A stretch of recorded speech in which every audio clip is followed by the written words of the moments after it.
জামাত ইসলাম ন্যূনতম সীমাবদ্ধতা রাখছে না আগামী নির্বাচনে কম্পিটিশন করার ক্ষেত্রে, এবং সে চেষ্টা করছে আগামী নির্বাচনে যেন তারা সবাই ভোট দেয়, এক্ষেত্রে সকল শ্রেণীর মানুষকে অ্যাড্রেস করতে, সেই জায়গায় তার এই পলিসিটা। জামাত ইসলাম এখন যে কাজটা করছে ৭১ ইস্যুতে, তার এই ৭০ বছরের ইতিহাসের পরিবর্তন আনছে। মানে প্রতিষ্ঠা তো আরও আগে, তো লম্বা সময়ের যে তার চিন্তা চেতনা পরিবর্তন এনেছে, সেইটা যথেষ্ট ভালো দিক।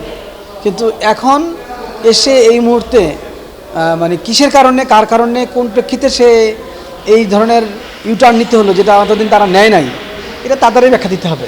কিন্তু আমাদের মনে হচ্ছে কি, বাস্তবতা কি, যে বাংলাদেশের রাজনীতিতে এই আলাপ আলোচনাটা যদি 2014-তে আসতো, 2018-তে আসতো, বা 2024-এর জানুয়ারির আগে আসতো।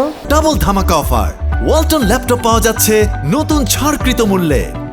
এই আলোচনা আরও শক্তিশালী হতো, কিন্তু এখন এই আলোচনাটা আপনি যখন নিয়ে আসলেন, তখন তো বয়ানের নানান চরিত্র তৈরি হয়েছে, ৭১ ভিত্তিক বয়ানেরও নানান চরিত্র তৈরি হয়েছে।